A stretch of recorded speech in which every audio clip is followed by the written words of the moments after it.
O alegado líder de uma rede de burlões que, à revelia dos proprietários, vendeu terrenos e moradias na costa do Estoril no valor de largos milhões de euros, foi preso no Brasil em agosto último, a pedido da Interpol, e vai ser agora extraditado para ser julgado em Portugal, de acordo com a decisão da segunda turma do Supremo Tribunal Federal Brasileiro, tomada no dia 28 de outubro. João Carlos de Barros Moura é acusado de crimes de associação criminosa, burla qualificada, falsificação de documentos e introdução em lugar vedado ao público e será julgado na 2ª Vara Criminal de Lisboa, onde, entretanto, foram também julgados e condenados 9 dos seus cúmplices. Um deles, Sérgio Vieira, o homem que, em 2008, também foi acusado de burla ao prometer investir 40 milhões no Boa Vista. Sérgio foi, entretanto, condenado a 10 anos de prisão. O grupo de burlões, alegadamente dirigido por João Carlos Moura, o homem preso no Brasil, vendeu ilegalmente por 14 milhões de euros um terreno na Quinta da Marinha, propriedade de Renato Teixeira Hermínio, empresário ligado à exploração de diamantes, e também uma mansão no Estoril.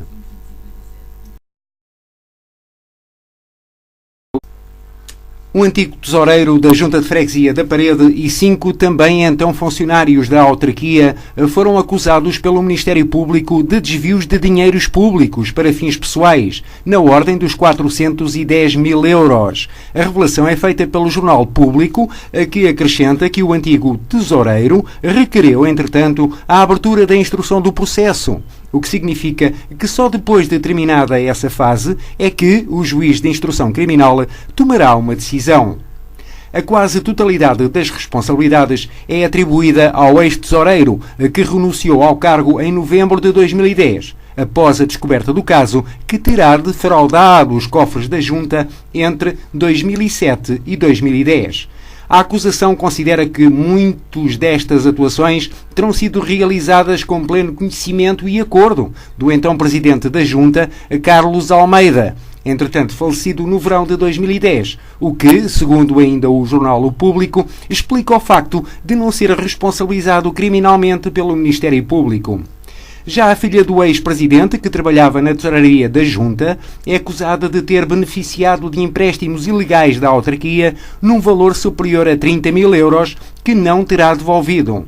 A mesma arguida, que foi despedida em junho de 2011 na sequência de um processo disciplinar, terá também ajudado o então tesoureiro a falsificar as contas da autarquia, inscrevendo nelas uma despesa, por exemplo, de 56 mil euros, quando a fatura que a justificava era de apenas 6 mil euros.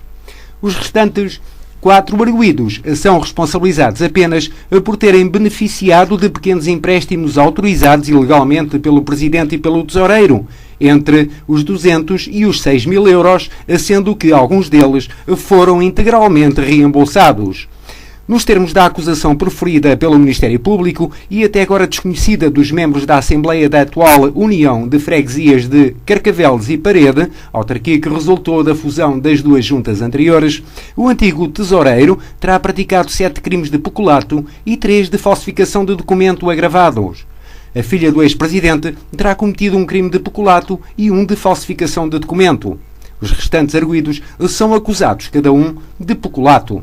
No caso do ex-tesoureiro, a procuradora do Ministério Público que subscreve a acusação entende que ele se apoderou de valores monetários que sabia não serem da sua propriedade e de um modo que sabia não lhe ser permitido.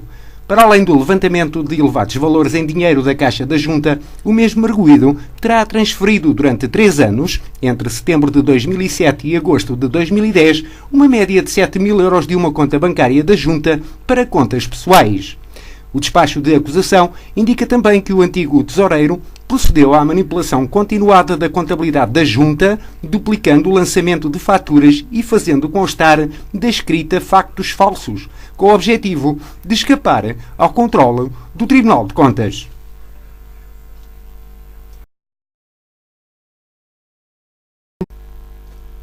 3 homens com idades entre os 20 e os 33 anos, suspeitos de roubos e furtos em moradias e apartamentos em Cascais, foram detidos esta quinta-feira. No Catujal, Concelho de Loures, anunciou esta quinta-feira à tarde o Comando Metropolitano da PSP de Lisboa. À partida, não há ligação com outros 3 indivíduos que, na terça-feira, assaltaram uma moradia em Birre e depois conseguiram escapar à polícia, saltando uma vedação com 6 metros da A5, conforme o Cascais 24 noticiou. Os assaltantes agora detidos são ainda suspeitos de roubos e furtos em casas nos concelhos de Loures e em Lisboa. Para já, a polícia apurou que estarão envolvidos em mais de 25 assaltos. A investigação da PSP de Loures indicia que os suspeitos entravam durante a noite nas residências, na maioria das vezes com os proprietários no interior, e enquanto estes dormiam, aproveitavam para subtrair vários bens, entre os quais as viaturas das vítimas, que depois utilizavam para outros assaltos. Várias foram ainda as situações em que as vítimas acordavam e, subsequentemente, eram agredidas, ameaçadas ou coagidas pelos 3 suspeitos que têm antecedentes criminais. No decorrer de 9 buscas domiciliárias no Catujal, em Camarate, na Bobadela e em Samora Correia, a PSP de Loures apreendeu 2 espingardas, 179 cartuchos calibre 12, uma espingarda de pressão de ar e dezenas de outros objetos provenientes dos vários assaltos. Um dos colaboradores de 2 homens presos pela Unidade Nacional contra Terrorismo da Polícia Judiciária por crimes de usura e extorsão vive no concelho de Cascais, foi alvo de buscas à sua residência e constituído arguido, sob a Cascais 24. Fonte da Unidade Nacional contra Terrorismo da PJ confirmou ao Cascais 24 a busca à casa do colaborador dos 2 homens, durante a qual foi confiscada a documentação que deverá agora ajudar a esclarecer um esquema com muitos anos, muitas vítimas e muito dinheiro envolvido. Para além de Cascais, os inspectores da PJ fizeram buscas a escritórios e residências na Amadora e no Seixal. Como suspeitos de gerirem o esquema de empréstimos ilegais de dinheiro, foram detidos e viram confirmadas as prisões preventivas 2 homens de 61 e 62 anos. Em sites de anúncios, nas redes sociais ou através dos angariadores que tinham em vários locais da Grande Lisboa, os 2 sócios ofereciam empréstimos com juros que variavam entre os 10% e os 15% ao mês. Os empréstimos eram formalizados através de declarações de dívida autenticadas por advogados. Os clientes ficavam com prazos muito rigorosos para cumprir e, caso não o fizessem, passavam a ser vítimas de fortes ameaças.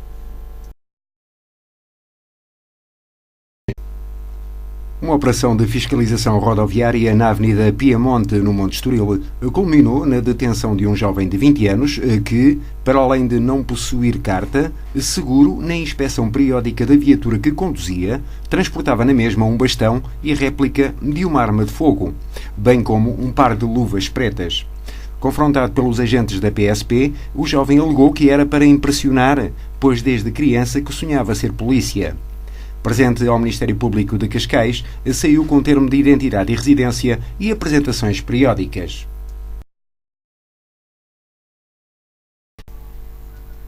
Quase 1 quilo de haxixe distribuído por 6 placas foi descoberto por acaso no interior de um elevador da cozinha de um estabelecimento de restauração e bebidas na Avenida Aida, no Estoril, por um operário que efetuava obras nas instalações. O saco com a droga foi entregue na PSP do Estoril este sábado à tarde. Fonte policial disse ao Cascais 24 que o caso baixou em inquérito, estando agora em curso diligências por parte da Esquadra de Investigação Criminal.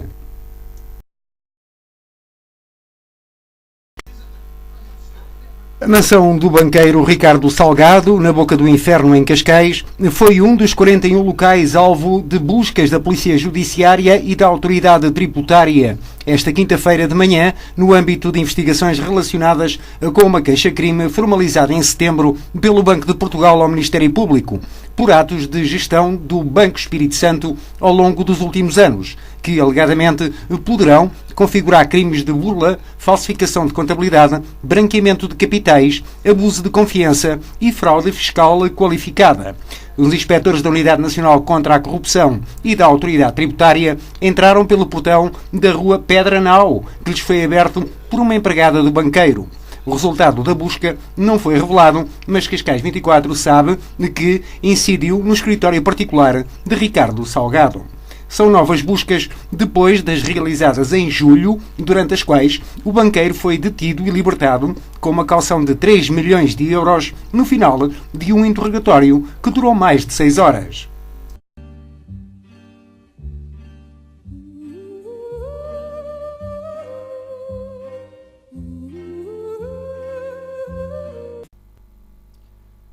Amílcar Elídio Portela desapareceu em setembro de 2004.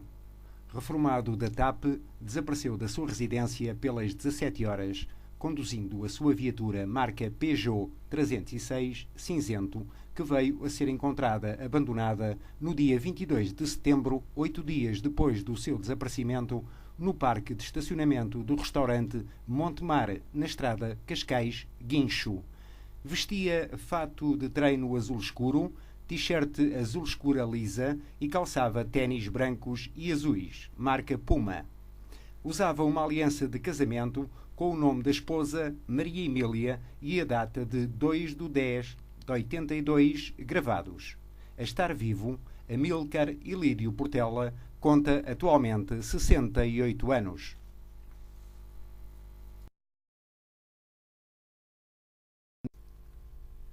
Maria de Fátima Pedro Moita nasceu em dezembro de 1956. Desapareceu em maio de 2010 da sua residência na Rua das Caravelas, em Cascais. Na altura do desaparecimento, envergava calças de ganga e camisola preta. Qualquer informação acerca do paradeiro destas pessoas, contacte a Polícia Judiciária através dos telefones 21 196 7000 ou ainda 21 357 4566.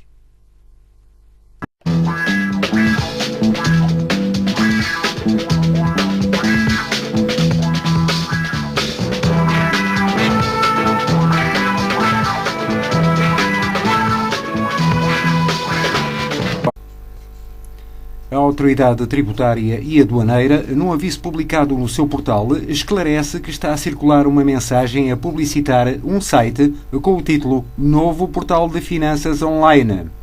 Este novo portal de finanças online não deve ser confundido com o verdadeiro portal de finanças, que é este. A mensagem e o site em causa são estranhos à Autoridade Tributária, diz a Direção-Geral dos Impostos.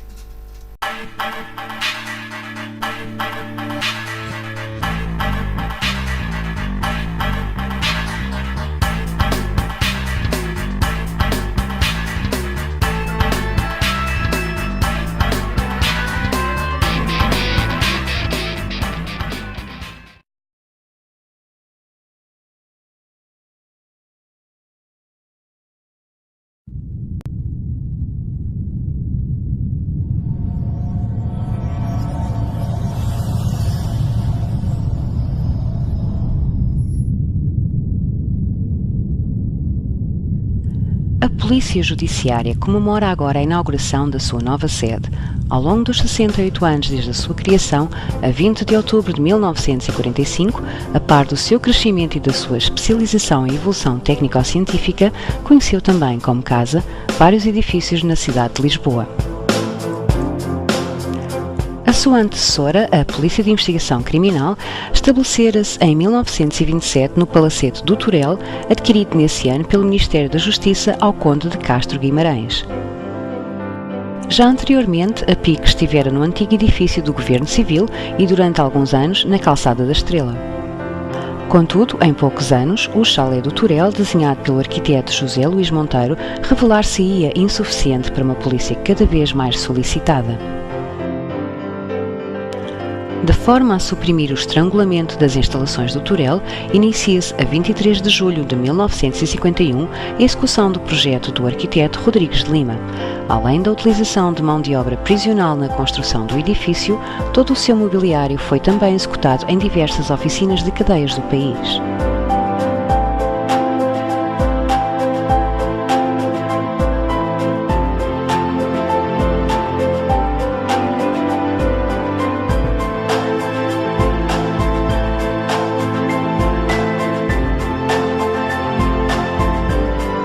A 15 de setembro de 1958 foram finalmente inauguradas as instalações da Polícia Judiciária e dos Serviços de Identificação na Rua Gomes Freire.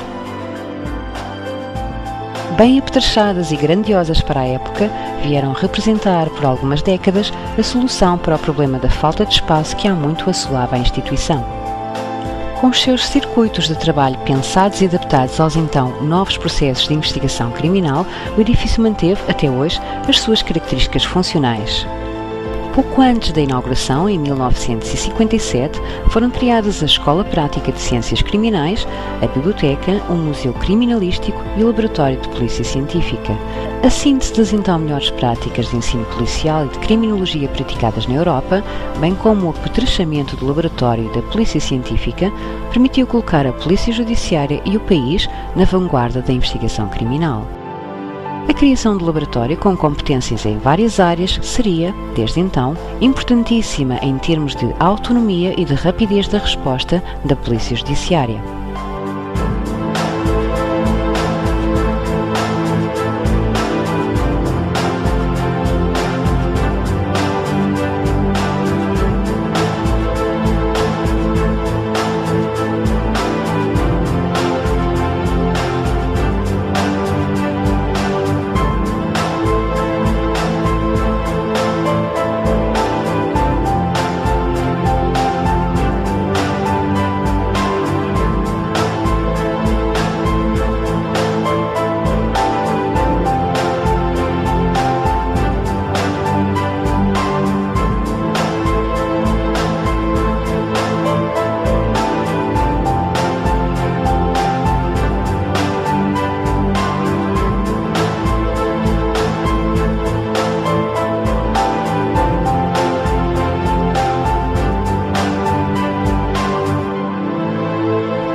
Ao longo de 3 décadas, o edifício de Gomes Freire foi sendo sujeito a diversas obras, quer de ampliação, quer de adaptação a novas valências. Em 1961, davam-se novas instalações à cantina e criava-se o salão de ginástica e a carreira de tiro. Mais tarde, logo após o 25 de Abril, a Polícia Judiciária continuaria a ver reforçadas as suas competências, em especial com a integração na sua estrutura do Gabinete Nacional da Interpol. Nesta altura, era já notória a superlotação das instalações da Polícia Judiciária em Lisboa. Segundo relatórios da época, previa-se que, em 1990, a Polícia Judiciária teria o dobro dos funcionários. No caso da sede, a situação era insustentável. Em 1958, data da inauguração, o rácio entre a área disponível e o número de funcionários apontava para uma média de 20 metros quadrados por pessoa, mas em 1981 a área útil para cada elemento era já só de 4 metros quadrados. Com efeito, iniciado já em 1976, um estudo prévio de um novo projeto de alterações ao edifício de Gomes Freire foi aprovado pelo Secretário de Estado das Obras Públicas em janeiro de 1977. Planeava-se a construção de um edifício de 14 pisos, com 3 pisos adicionais abaixo do solo, e ainda a construção de mais um piso no bloco central do edifício já existente. Este projeto, também de Rodrigues Lima, permitiria quadruplicar a área inicial, dotando-a de um heliporto. Prevendo-se a conclusão do projeto no final da década de 80, o que nunca viria a suceder, tornava-se urgente remediar a situação a curto prazo. Desta forma, a Polícia Judiciária inicia uma fase de arrendamentos e aquisição de edifícios dispersos pela cidade de Lisboa, com a finalidade de colmatar as carências imediatas. Permitia-se, assim, instalar rapidamente alguns serviços, mesmo que em edifícios disfuncionais, para além de servirem de instalação provisória de outros serviços enquanto durassem as obras previstas. No final dos anos 70, com o aumento de casos de terrorismo e atentados bombistas, era notória a necessidade de reforço e autonomia da antiga Secção Central de Investigação de Ações Concertadas de Violência. Assim, em 1980 é criada a Direção Central de Combate ao Banditismo, com funções de prevenção e investigação dos crimes chamados de alta violência, cometidos por grupos armados, entre os quais as famosas FP 25 de Abril. Em 1978, havia sido adquirido pelo Ministério da Justiça um terreno na Avenida José Malhoa para a instalação dos serviços de identificação, que nessa época ainda partilhavam com a Judiciária o mesmo edifício. Contudo, em 1980, o Ministério da Justiça acaba por afetar o edifício da José Malhoa, já em construção, à Polícia Judiciária. Um ano depois, estavam preparados 2 pisos para a instalação da DCCB e nos anos seguintes instalava-se a direção e outros departamentos da Polícia Judiciária. Em 1981, o Ministério da Justiça adquiriu no Lar do Andaluz um edifício destinado à instalação dos Tribunais de Instrução Criminal. Enquanto o edifício não fosse ocupado ou afetado a esse fim, serviria transitoriamente de apoio aos serviços da Polícia Judiciária, tendo o Gabinete de Perícia Financeiro-Contabilística sido instalado no imóvel construído originalmente em 1960 para escritórios. Após a completa rejeição do edifício por parte dos Tribunais de Instrução Criminal, iniciou-se a instalação da Divisão de Pessoal, atualmente designada por Unidade de Recursos Humanos e Relações Públicas, onde ainda se encontra.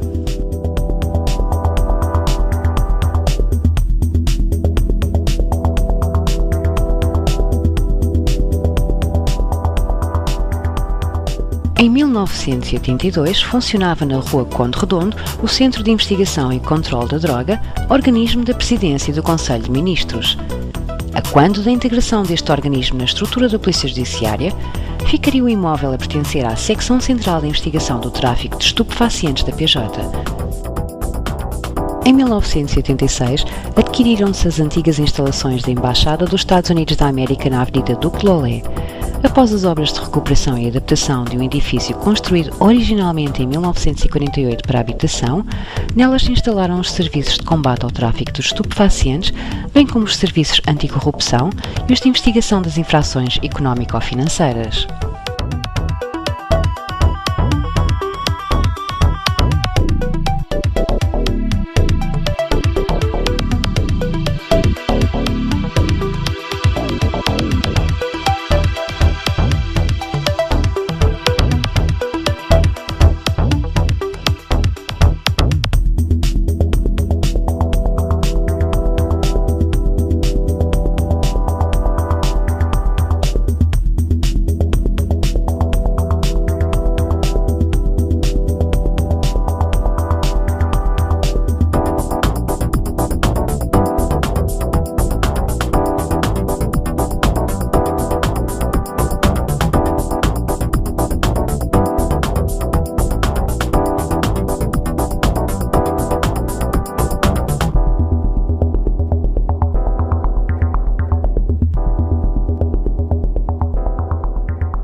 Apesar destas transferências de serviços terem desafogado levemente as instalações na Gomes Freire, já então se reconhecia o inconveniente da dispersão da instituição pela cidade de Lisboa. A 12 de janeiro de 1995 eram inauguradas as novas instalações da Direção Central para o Combate à Corrupção, Fraudes e Infrações Económico-Financeiras e do Departamento de Perícia Financeiro-Contabilística na Rua Alexandre Herculano, em Lisboa. Em 1960, a sua anterior proprietária, a Emissora Nacional de Radiodifusão, havia já realizado obras de adaptação a este prédio, construído nos anos 50 para 11 fogos de habitação, 3 lojas e porteira. Atualmente, o edifício ainda é ocupado pela Unidade Nacional de Combate à Corrupção, indo a Perícia Financeira ocupar, mais tarde, um novo edifício arrendado na Rua Gomes Freire. Em 1996, é criada na Polícia Judiciária a Unidade Nacional Europol. Provisoriamente seria instalada na cidade de Leiria, pois na cidade do Lis já funcionava desde 1993 a Unidade Nacional de Informação de Droga, assegurando, desde essa data, as ligações com a então designada Unidade Europeia de Drogas, a futura Europol. Mais tarde, dada a carência crónica de instalações da Polícia Judiciária, seria arrendado em 2002 um edifício próximo da sede, na Rua Gomes Freire, para instalar vários departamentos.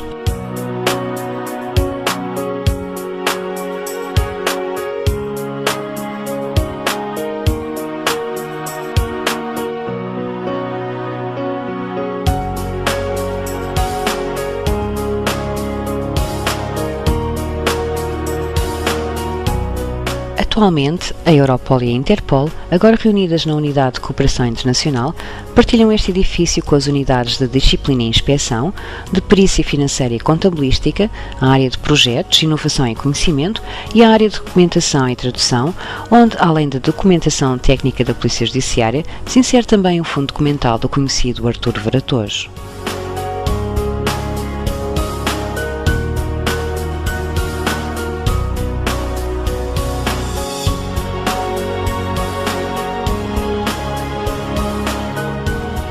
O aumento das competências investigatórias no domínio dos crimes tributários seria materializado na criação da Unidade de Informação Financeira. Importando e instalar esta unidade onde se articulam os esforços da Polícia Judiciária e da Administração Tributária, seria arrendado em 2002 mais um edifício, desta vez na Rua Luciano Cordeiro.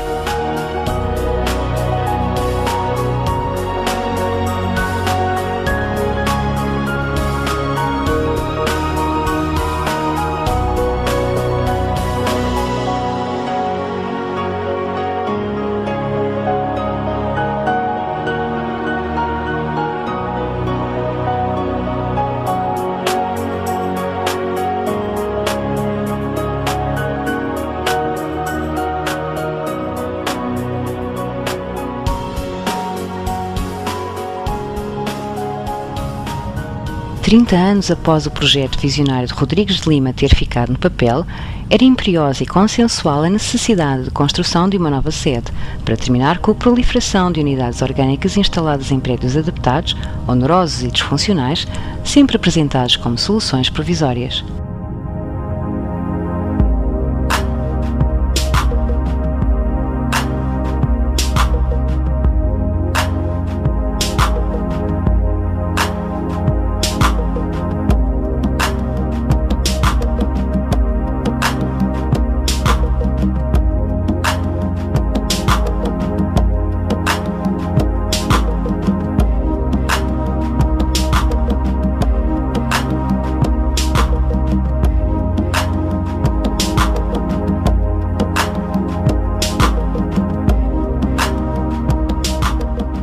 Ao longo de décadas seriam ensaiadas várias soluções, nunca concretizadas.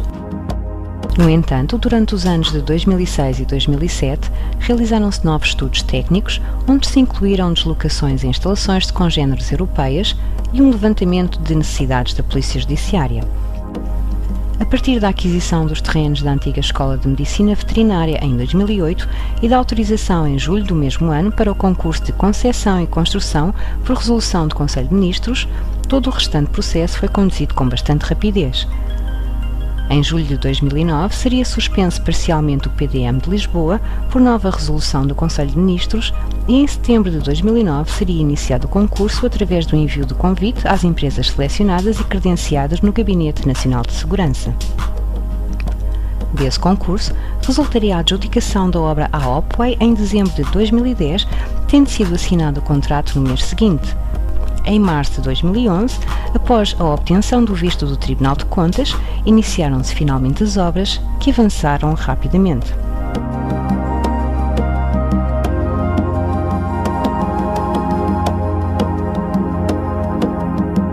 Findo este trajeto, a Polícia Judiciária dispõe novamente de instalações condignas e funcionais, inaugurando-se hoje um edifício que alia harmoniosamente no mesmo espaço o seu passado e o seu futuro.